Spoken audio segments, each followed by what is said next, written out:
So this video has been a long time coming, and I really do mean that. Back in 2025, my wife and me took a road trip that had been quietly forming for a while, something we'd promised we'd do sooner rather than later. And yeah, heart attacks tend to focus your mind on what's important. It was centred around a European road trip in a sports car and of course watches. And specifically a trip to IWC. But really it was about something else entirely. It was time, space and the freedom to travel, just the two of us again. The kids are grown men now, which means trips like this look very different to the last time we crossed Europe, when we were four up in the family SUV with snacks flying around the cabin and absolutely no room for spontaneity. This time it was just us, a loose plan and a long drive ahead. What could possibly go wrong? I'm Andy and welcome to the English Watch.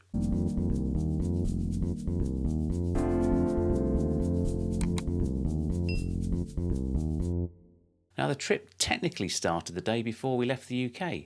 I'd driven to Anglesey with my son and taken part in a Porsche Club GB organised track day at Track Mon. A circuit that combines stunning scenery with a layout that demands respect. Now this wasn't about chasing lap times or heroics, although I have to admit I think I did pretty great. We needed to enjoy the day and get the most out of the car, which I think we did, but also bring the car home in one piece. Yeah, ideally ready to drive across Europe the following morning without the need for tyres or brakes. Or worst case, that dreaded hire car. Now Anglesey was about balance, enjoying what the car can do, but knowing when to back off, something that would become a bit of a recurring theme on the trip. Now my obvious watch for the trip was my IWC Pilot 41 chronograph, although I also took the Rolex Explorer for backup and some mountain action later. Now from the Midlands we headed south to Folkestone, stopping overnight before an early channel crossing. Now one thing worth saying early on, this trip wasn't about what car we were in, it could easily have been in something else, but the box did quietly prove how versatile it is. 2 luggage compartments meant we'd travel comfortably for nearly 2 weeks without compromise. It's an easy thing to overlook until you're actually living out of a car. Settling in, an early tunnel crossing dropped us into France, followed by a long autoroute drive to Moorhouse. Now this was proper distance driving, hours of steady progress, radio on, roof down when the weather allowed, which was most of the journey luckily. It was warm, sunny and unhurried. Moorhouse itself is an industrial city with a deep automotive heritage, but for us it was a practical stop, a place to sleep before Switzerland. Sometimes that's just enough. From Moorhouse we crossed into Switzerland and picked up Route 18, deliberately avoiding the faster roads. The landscape changed quickly, less traffic, more space, the kind of roads that invite you to slow down without needing to be told. We headed towards Le Chaux de Fonds, the spiritual home of Swiss watchmaking. So many brands trace their roots here, so was a great start on the watches and cars tour. My wife was obviously over the moon. It was a Sunday, so most of the watch maisons were closed. And that didn't matter. Standing outside them quietly felt oddly fitting. We couldn't fit them all in as time was not on our side, but it was great to see how integrated those manufacturers are to the local community. From there we continued to Neuchâtel, stopping for a rusty lunch overlooking the lake. Now, it was a mighty lunch and ideal for refuelling for the day. We then had a nice stop down by the lake to watch the world go by and enjoy a delicious ice cream. Such a beautiful country. Days like this remind you why people romanticise about road trips. Next stop was Bern, capital of Switzerland. A city that feels composed rather than showy, historic without being precious. We had breakfast at Stolferino's bar overlooking Bern, sitting at what's become known as Einstein's Bench. A stone that was damp from overnight rain, but the view over the city more than compensated. We also bumped into more than a handful of our American cousins who valued the history and architecture and were just in awe of the place. Now Einstein lived and worked here, forming ideas that reshaped how we understand time. Yeah, not a bad place to pause on a watch-focused journey. From Bern we headed east into the mountains at Grindelwald, staying 2 nights at Hotel Hirschen. The weather was classic alpine, sunshine, then mist, then rain, sometimes all within the hour. Up in the mountains it was hazy, but the air was fresh and the scenery vast. We went up in the cable car and then came down on some carts, which was great fun and reminded me of my mountain biking days. It was one of those stops where the pace naturally drops. No agenda, no ticking clock, just space to breathe. And that Explorer got some great airtime. And then to Schaffhausen, home to IWC, and a town shaped by engineering, industry and the Rhine, and the amazing Rhine Falls. Always worth a trip. I'd been in contact with Andrew at IWC, who very generously arranged for a private tour of the manufacturer for my wife and me. We were shown round by Elena, who patiently took us through the history of the brand at the HQ before heading to the new manufacturing facility just on the outskirts of the city, and, importantly, keeping a Schaffhausen address. We watched a video on the big screen starring IWC ambassador James Marsden as IWC's American founder F.A. Jones, who in 1868 believed Swiss craftsmanship could be combined with modern industrial production methods. His journey ended soon after when he returned to Boston, never to return, but his legacy lived on despite the challenges of the quartz crisis in the 70s and finally coming under the Richemont Group in 2000. The engineering-led mindset still defines the brand today, and as an engineer by profession, this resonates with me. IWC only make about 100,000 watches per year, and this allows them to focus on quality and complexity. And considering Rolex make over 1 million watches per year, IWC collectors are potentially more discerning, appreciating that precision and quality of the watch over mass appeal. Now, it's a great club to be in. The new IWC manufacture is modern, restrained in architecture with clean lines and lots of glass to ensure the workers get plenty of light and are able to soak in that beautiful scenery.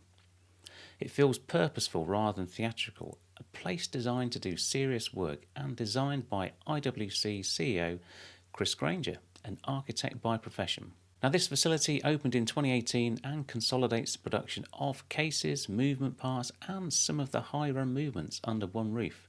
Complications, casing up and final testing are still performed at IWC's headquarters back in the town next to the Rhine, and still a source of hydroelectric power. The new facility is home for 250 employees with room for 400. IWC take on 6 apprentices per year, 4 of which in watchmaking, just to continue that legacy. Now, my background is in manufacturing, and there were a few things I noticed that could benefit from an experienced eye. But overall, it was incredible just to be around such skilled craftsmen and women. We stopped at a few workstations to talk to the technicians about how they manufacture some of the small parts, gaining real insight into how design and manufacturing come together. Now, sadly, I wasn't allowed to film any of this, but take it from me, they know their metal. We saw the case manufacturing, movement assembly and quality control areas where IWC are particularly strong. I even spoke to the lady who finished the case on my Pilot 41. Looking at it on my wrist, you could tell there was a deep sense of pride.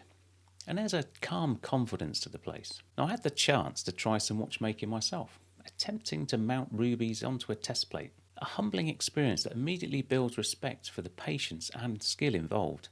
Now, the lady in charge didn't appear to speak any English, but I know from her body language that I was no natural and should stick to the day job. Back at the head office, we were able to spend time in the museum and later in a boardroom where many of the current models were laid out, including pieces released from Watches and Wonders 2025. Now, the highlights, unsurprisingly, was the IWC Eternal Calendar, a GPHG winner and a genuinely remarkable achievement.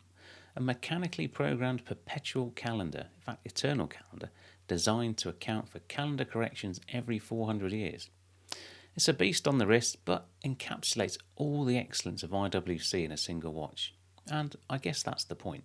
We also spent time with the new Ingenieur, including the gold version, which feels every bit as heavy and expensive as you'd hope. Now, I do like the Ingenieur, and an interesting detail I hadn't appreciated before, the green dial Ingenieur takes its colour inspiration from the Rhine, just outside of IWC's headquarters. Who knew? Trying these watches on quietly, without pressure, was a privilege and a reminder of why visiting a manufacturer adds so much depth to the watches themselves. We both came away genuinely impressed. Now, finally leaving Schaffhausen, we headed north into Germany and stopped at Stuttgart. And a quick trip to the Porsche Museum felt unavoidable. Sitting at the heart of Schaffhausen, it charts the brand's engineering story beautifully. It was a brief stop, but we had the chance to whiz around the display, soaking up the history of the brand and making us appreciate the depth of engineering and excellence at the heart of my own car. Yes, we were humbled in the car park by more expensive examples, but I think the Boxster hits all the right notes, especially with a naturally aspirated flat six to play with. Leaving Stuttgart, we joined the Autobahn. Next stop was the Nurburgring Nordschleife, nestled in the dense forests of the Eifel Mountains of West Germany. We quickly found the YouTube corner just by luck and watched for a bit, quietly debating whether I should give it a go the next day. It's fair to say some of the drivers were taking their driver very seriously, while others weren't. Now, I'd highly recommend going for the experience. There's a real buzz. However, in the end, common sense prevailed. The car was full of luggage, and having survived Anglesey unscathed, I didn't feel the need to push my luck a second time. And obviously my wife agreed. We stayed nearby at Hotel Rider, which I can highly recommend. Private garages, friendly atmosphere, excellent food, and surrounded by like-minded car enthusiasts. Sometimes the sensible decision is the right one, and we were really lucky with this one. Then on to our final stop, a small Belgian town with a deep connection to both world wars. The surrounding areas saw significant military movement during both conflicts, and traces of the history remain visible today. Memorials, architecture and stories woven into the landscape. It felt like a fitting place to slow down before the final leg home. We enjoyed an amazing meal in the town square overlooking Cathedral, and as the sun went down, picked out the highlights of the trip and thoughts of going home in the morning. The next morning it was Calais, the Channel Tunnel and back to the UK. All told, we covered just under 2,000 miles, were incredibly lucky with the weather and had an experience I'd always remember. We were fortunate to be able to do this, and I generally recommend it in any car, watch enthusiast or not. There's just something about the way roads in Europe are made. Smoother tarmac, efficient, flowing. Switzerland is such a beautiful country to visit. And doing it by car and having the freedom to stop and just look at incredible scenery. We got lost a few times and went down some sketchy roads, but that's part of the joy of a road trip, and the car remained flawless. The last time we crossed Europe, it was about getting there. This time it was all about the journey and, of course, the company. And that's all that mattered. Mission accomplished, you might say. Now, if I'm going to do more of this and blog it properly, I need to take more video and stop worrying about talking to the camera in public. I also need to get better at in-car filming, and I'm sure the comments will give me some great advice. I can't quite believe how long it's taken to make this video, and I'll also be sharing footage from the Anglesey Track Day as well. I'll do that as soon as I can. And I'd like to thank Andrew and Alina and everyone at IWC for making our visit so special. We were truly touched and felt so lucky. I also want to thank my wife for indulging what is ostensibly a watches and cars road trip. I think she enjoyed it. I mean, who wouldn't? Now, if you enjoy this, please like, subscribe, share, leave comments. I'd be really interested to understand, again, your relationship with IWC, what road trips you've been on, what cars you've done it in. How did it go? And wherever you are, I'd also like to wish you all a very happy Christmas and a healthy and prosperous New Year. I'm Andy, this has been The English Watch. Take care, and I'll see you soon. Bye for now.